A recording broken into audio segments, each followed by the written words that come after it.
Holmes here for Red Tractor Nation. I'm down here in East Ridge, Tennessee, and then we're here with our friends Roy and Donna Edwards. And Roy and Donna have Roy's Red Iron. Roy's Red Iron, this shop here supplies anything and almost everything that you need to restore your International Harvester tractor. Possibly some plows and other kind of tillage stuff, books galore, and all kinds of parts. A lot of new old stock, and Roy's going to tell us how he came about that. But let's start out at the very beginning. Where'd you grow up at, Roy? Bourbon, Indiana. Bourbon, Indiana. I was born in Bourbon. My dad was a tenant farmer and had red tractors, and we grew up international. Very nice. So, what'd y'all grow? Corn, soybeans, hay. We kind of mixed crops back in those Okay. days in the 50s. And Dad, we had a dairy farm. So That sounds like a whole lot of work right there. Yeah, it was for a small farm. There was a lot going on. So, but my dad also had Belgian draft horses. We farmed with a team of horses too. So, some of my earliest remembrances are riding with Dad, either on the spreader or the wagon or something, with a team of horses, or being pulled by a team of Belgians, or on Dad's Farm All 400. Oh my goodness, yeah, so, that's crazy. So that's where. But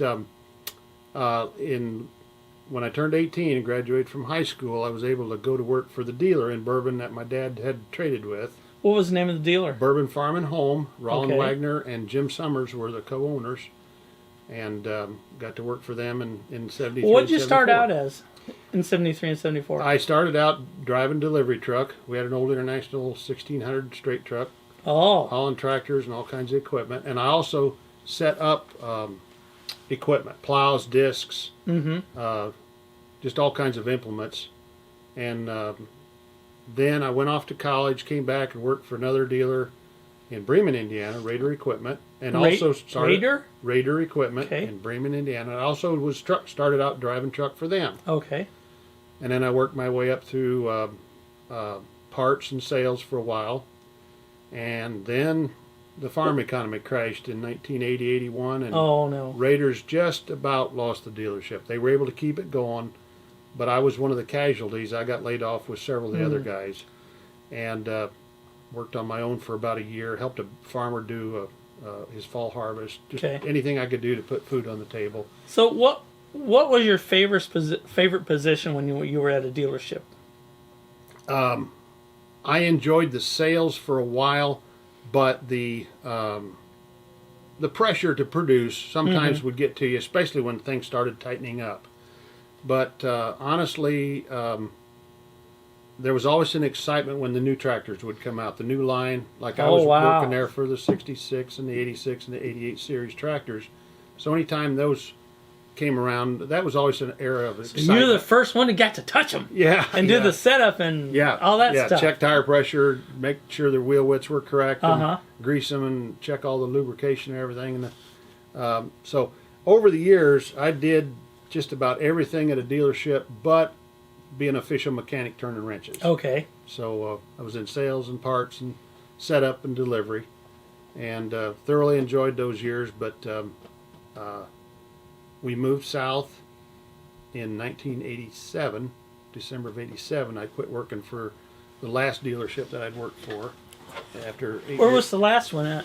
Well, I had moved out from Indiana. I moved out to Western New York. Lamb & Webster's in Springville, New York. Springville, New York. They're still in existence. That's in Western New York. Strong dairy area, vegetable, truck farming, just a wide variety of different types of farms, some crop farming, and big dealership. And I got my education there behind the parts counter. Oh, really? Worked 8 years out there, and we were busy all the time. 8 years behind the parts desk there. So, and I actually got promoted to be the parts manager at their first branch store that they had. They own 4 stores now. Wow. So, and they're still in business. They're going strong. So they're a Case IH dealer now. Yes. Okay. Yeah, we survived the transition.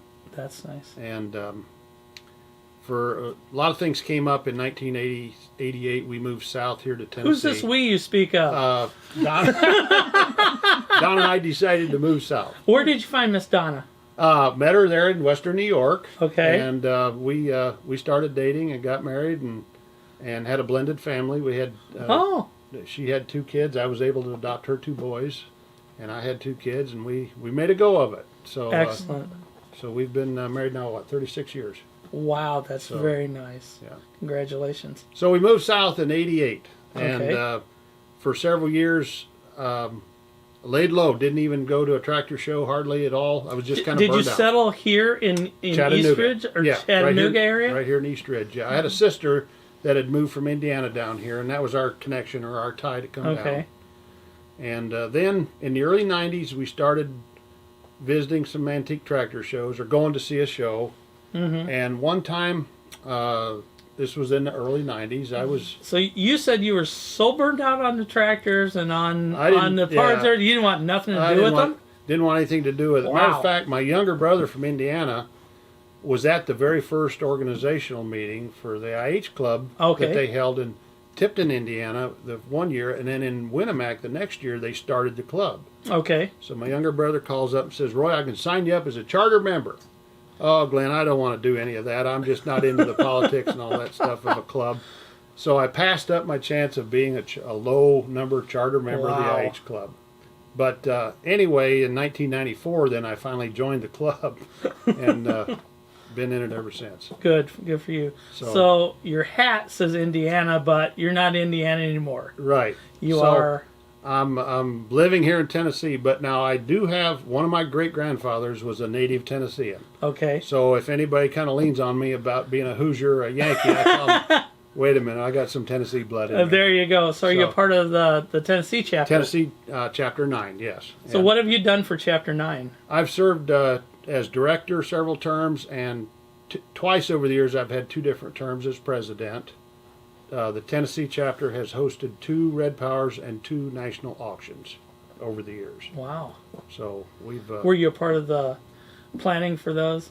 Yes. I was actually vendor chairman for both Red Powers. Okay. And I was actually I guess you would say, the chairman for the first auction that we held. Kurt Alman from Alman Auctions did the auction for us.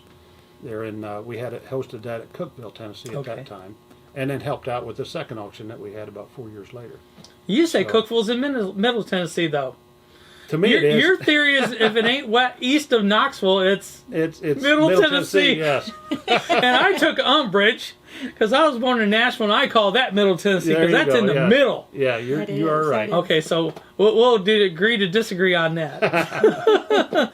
So now, what were you doing in the meantime?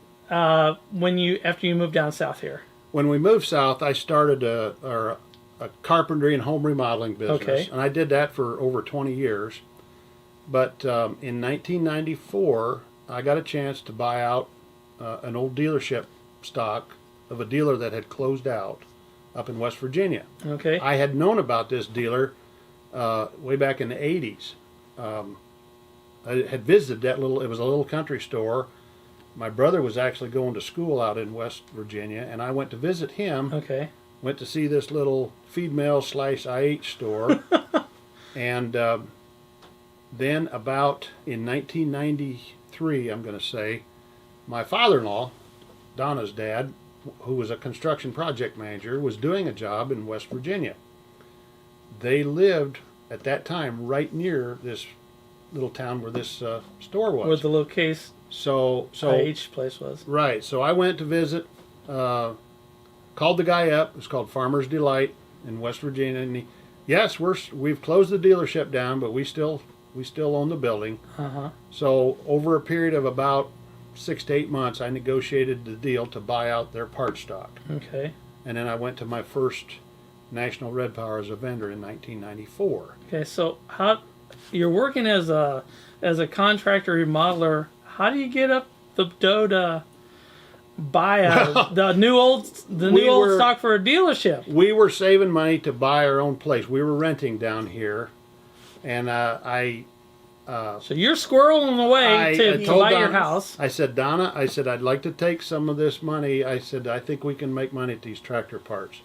And she was against it at first. I was, too. I was. Adamantly against it. And so... you took her house money. I took her house money, bought a tractor dealership part stock. So I loaded up and that was one of the only red powers that they had in September. Wow. Back then. Now I think the bylaws state June or July. Usually second week of July, right? Yeah, June. June, yeah. Second weekend in June. It's Yeah. a good time of year. So I loaded up and went to Pennsylvania, set up. I had my truck and trailer and a couple tables and didn't know much, but I sold a bunch of parts and memorabilia up there. And I came home and told Don, I said, we can make money at this. I want to do this. So it was kind of a transition. So you just come home and slap a pile of money on the table? I said, I don't want to hear anything more about this international parts business. We can make money at this. All right. And so we've been very fortunate. In the 90s, we were able to buy out several dealerships and stockpiled the parts. And I'm still inventorying, even today, from some of the stuff that I bought way back when. But that got us our start. We've had a good run. What was the inspiration to actually buy this old stock and thinking you could? What kind of a daydream did you have? Well, I had a Sounds couple. like a question I asked him. That's a good question, ain't it? I had a couple of tractors, and so anytime that when I said we started going back to visit tractor shows, we would I'd go to the vendor area. And I'd look for parts and things that I like to collect.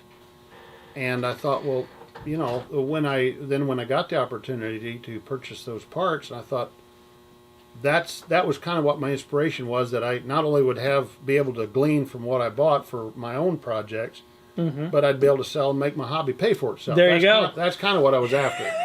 So, but my wife says, when are you actually going to make your hobby pay for itself? When are you going to monetize your hobby? I go, oh no. Well, we've been very fortunate that our hobby was able to evolve into a business. Yeah. And in 2008, when we had a recession, for the first time, I didn't have any construction projects lined up to work. Okay. But the phone kept ringing for parts sales. Okay. So we ended up going to a few more tractor shows that year than what we normally would have.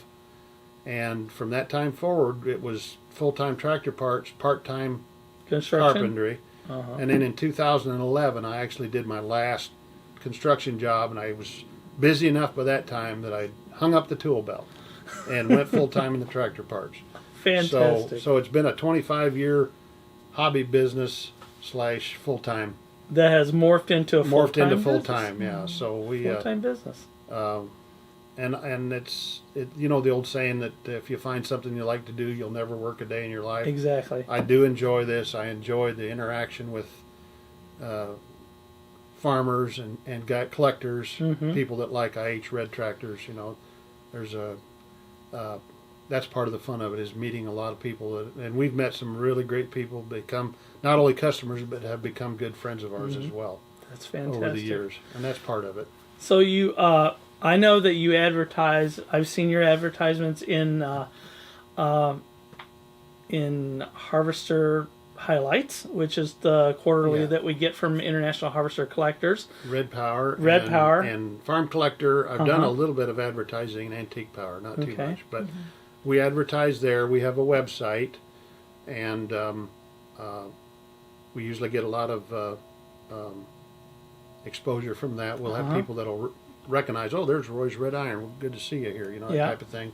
When we go to a show, when you're physically on site with your parts trailer, you ship a lot of stuff out of here. Yes, we do. From our little store right here in East Ridge, we've shipped parts out all over the world. We've had sales from Australia and New Zealand and Europe and of course Canada and so forth. A lot of inquiries from other places, but it's been remarkable, really. What we evolved into also, we have a full line of reproduction parts. Okay. And my strong point, what I really enjoy, is inventorying all my new old stock parts. Okay. We have them on our website. We're up over 10,000 part numbers now. Yeah, you were showing me that you, on your computer, you use a spreadsheet to have your part numbers, a description, things that fits. Yeah. bin location and pricing. Bin location. Back here we got all these bins back there that are so cool. And the pricing, and so you could just run through the computer. What did that add to how did that add to helping you find and locate and help guys find parts faster? It kicked up another notch. When we got online about 8 years ago, we had a girl that still helps us today. She's a teacher now. Abby is her name. Abby showed me how Google search, somebody could search a part number and Roy's Red Iron could pop up. I didn't even know that was possible at that time. Because when I worked at the dealership, we were still handwriting invoices. And flipping through books. Yes. And we were, the microfiche machine like I have here, we were using that. We weren't online with computer with the parts back in those days. Wow. So, but anyway, when I found out we could get online, we worked with our website girl and got a way to have all our part numbers. That way when somebody Google searches a particular part number, Roy's Red Iron it'll pop up for you. And people will contact us then, and then we make the sale. So, send me this part. This tractor needs it desperately. Yeah, so that's been really good. It kicked us up another notch, and that, of course, is where I want to retire into. At some point, I always hope I can go to the Red Power shows, but at some point we'll be backing off on the show schedule quite a bit and probably selling our show trailer. But I want to continue to do the parts to deal business. the parts out of here, and shipping. Yeah, and shipping's easy enough. Yes, so we can do that, and so that's where we're at today. We've had one of our busiest years ever for mail order and phone orders. That's fantastic. So something's going out of this little shop every day somewhere. Excellent. So we're very thankful for all our loyal customers and new ones that we get, and just glad to be here still. So one of the things that I leaned back over here like I was going to reach back and grab it, didn't I? Woo! I could. No, sit there, stay there. Oh wait, I got tickled. One of the things that you said that you saw, and you actually had one of these, and you sold it. I'm going to say what it is here in a second. Oh yeah, your Cub Step. Farmall Cub mounting step. Yep. I thought I was going to reach back and grab it, but I'm not. We can if you want to. It's right up. See the grease cup? Oh, it's on top of the grease cup. Yeah. I'll be right back. I'm back. All right. This is actually a new old stock mounting step for a Farmall Cub. Kind of a hard piece to find original. And the first dealer that I bought out in '94 had one of these. And you came across one of them. Came across one of them. And so when I sold it at the Red Power in Hookstown, Pennsylvania, even at that show, I had 2 or 3 other guys that came around and said, hey, you got another one of those Cub Steps. So that guy got a deal. He got a deal. Guy from Michigan. I don't remember his name, but he got the first step that I'd found. So it took me about a year to find this step at another dealership. Okay. Back then, I wasn't as savvy on hunting for stuff on the computer as they are nowadays. So I found this step, and I got a local fabricator to start making them. And we tried to make them as true to the original with the diamond plate, the back brace, the hooks, and all that. There's welds in the same place. Okay. Exactly the same proportions, measurements, everything. Yeah, so we started making these steps. Yeah, these two welds. Yep. Here and here. Same. And a weld here and a weld here for this brace here. Right, and with the same angle. Hooks original. Okay. Yep. So you reproduce this exactly the way it was. Reproduce this exactly the way it was. We started doing those in '95. And of course you sold some of them as many as you could, and then you got complaints. I had a guy from... I sent one to a guy, and of course for a Farmall Cub, this is still quite a step. For a low boy, they fit nice. Yeah, you're only gaining a couple inches, aren't you? So I sent one to a gentleman out in Oklahoma, and he sent it back asking for a refund, saying it doesn't drop down low enough. Some of us can't get our leg up that high no more. That's right. So with my fabricator, I had a Cub at that time. We experimented with different drops, and we came up with a 7-inch drop. This is a 4-inch. Okay. 7 to 8-inch drop. And we started reproducing the long step. And of course, now when a guy wants a Farmall Cub, that's the one he orders. Okay, he orders that. So this was the very first part that I had fabricated and sold under Farmall from my own company or my own business. And you're painting them IH red? We primer them. You just primer only? Yeah, because we let the customer choose whether. I've had one customer even chrome plated his. That would be so cool. Yeah. So that got us started in some fabrication. And at one time we had about a dozen different parts that were exclusive to us. You want to see something special about this one? It's the not for sale. Right there. It's display only. Display only, not for sale. You can't give away the original. The original, yeah. Now we do take that to shows, and it's amazing. Now a lot of the Cub owners have gotten educated on this, but there's still a lot of people that didn't know that Harvester made this step. That was an option that you could an add-on part you could get later. You could order it as a part number through the parts department, and so not a lot of them were sold because there weren't. Like I said, it wasn't a known thing. Who wanted to pay for that? Yeah. And none of the salesmen or parts guys were saying, "Hey, you need one of these." Right. Who wants to admit they're too old to get up on the tractor? So here I am. I worked about 13 and a half years over a 15-year span for those dealers, and I never knew that Cub made that they had a step for the Cub. So anyway, but that was kind of an example of some of the things we did to expand our business. So you've got how many reproduction parts do you still make and sell? Well, still about a dozen. A dozen but now, different items. Now there have been other companies along the way that have started making some of the same stuff we do. But we still think we make the most true to the original Cub Step. And they're made in the U.S. of A. Made right here in Chattanooga, Tennessee. There you go. So, but along the way, not only was I able to buy out several dealerships, but we picked up Tisco and High Capacity, A&I, some of these big short line companies that sell reproduction parts. Yeah. So when you say a short line company, what does that mean? Well, they don't have a full line of equipment or so forth, but they're like part suppliers. Tisco makes they make the seats and they make the gear shift knobs and a few other things. One of my best suppliers is Riley out of Ohio, Waseon, Ohio. They do a real good job with gathering together quite a variety of parts, and so I do real well with their reproduction stuff. Donna worked, of course, full time for Hamilton County Schools.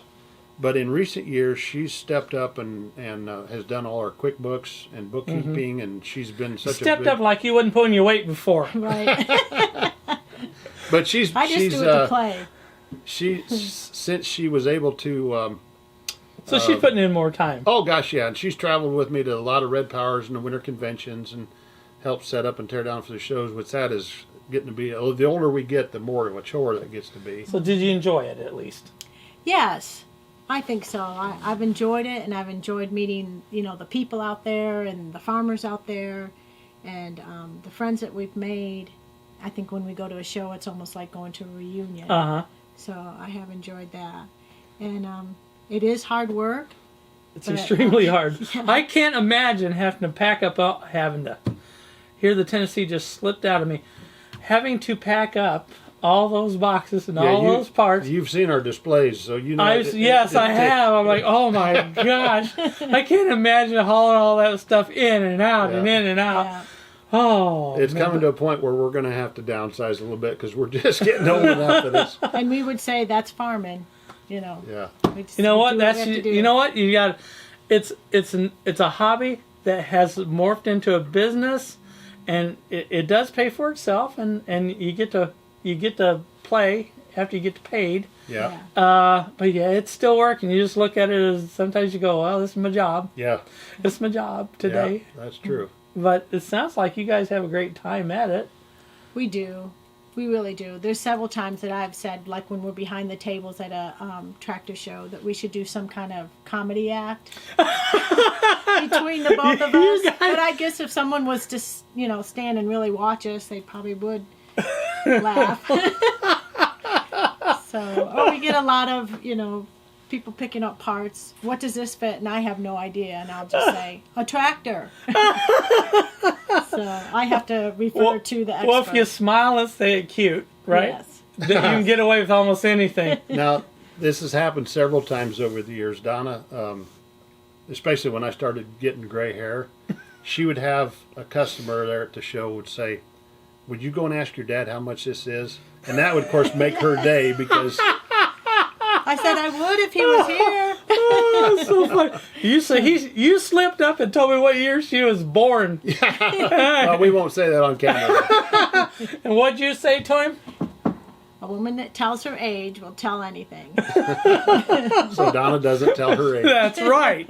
Keep a secret once in a while, man. So tell me, what are some of the favorite things in your store here?